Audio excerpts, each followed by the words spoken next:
Welcome back to Cubbyhole Conversations. Today I want to talk to you about statistics and statements.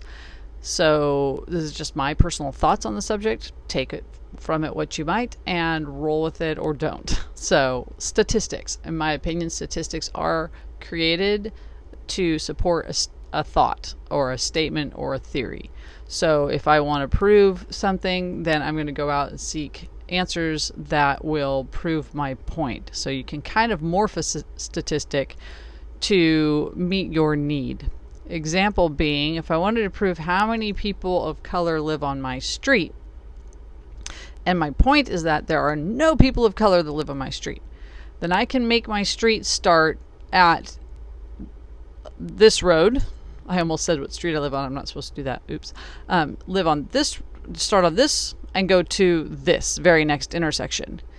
And I believe, based on skin color only, that would be true that there are no people of color living in that section. Now, however, if you go just past my house and you go down the street further, there are people of color. If you go up the little next street, there are people of color. So to say, well, there's no people of color on my street, that's, 0 out of 10 are people of color on our street.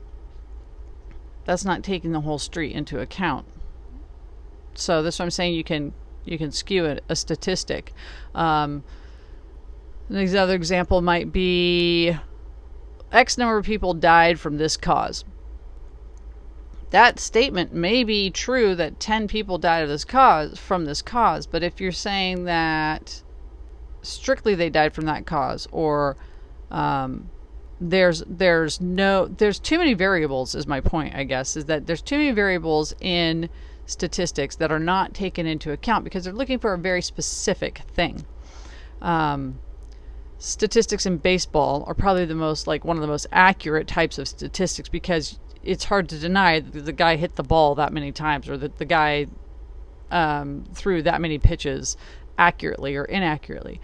But again, even that is not a perfect, it's a statistic, right? And it's saying, okay, we're going to look at how many times the guy hit the ball out of how many times he swung the bat, not taking into account that his shoulder was out, or that his back was hurting, or that his legs, right? There's variables there that affect that statistic.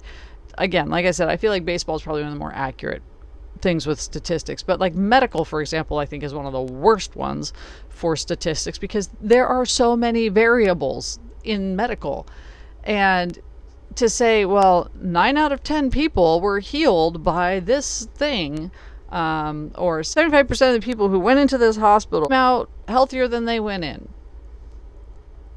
Okay, that's a good thing, right? 75% of the people who went into this hospital came out better than they were, came out healthier. What all changed in that time frame, right? Like, they came out healthier because they're not sick anymore, or they came out healthier in general, like now they have a better grasp of how to eat and how to exercise and how to mental health things, right? What does healthier mean? It's what I want to talk about today is twofold. One is statistics and the other is statements. And so I think when you combine those two, you can really get into trouble with saying things that are a statement based on a statistic that has too many variables not counted into it. So one thought I had was like, you hear people say, oh, I lost 20 pounds by cutting out refined sugar. To date, I have not met a person who cut out refined sugar and did not lower their caloric intake, and also did not start changing their behaviors at home as far as exercise and movement. Like, very few people change their diet and then don't change their routines as well, because it's a catalyst, right? So to say I lost 20 pounds by cutting out sugar, sort of true. You lost 20 pounds because you cut out sugar, which caused you to feel better, which caused you to walk more, which caused you to lose weight faster. So true and not true at the same time. So I think my thing is, I feel like people take a statement or a statistic and they just grab it and say, 90% of people who took this drug no longer have this problem. And it's could be true. That could be true, the 90%, but those 90% also changed their diet, or they changed their exercise, or they changed their sleep patterns, or they got a CPAP machine, or there's just so many variables not included in that. So I guess my biggest point when talking about statements and statistics is to keep all of that in mind and remember that statistics are there to prove a point.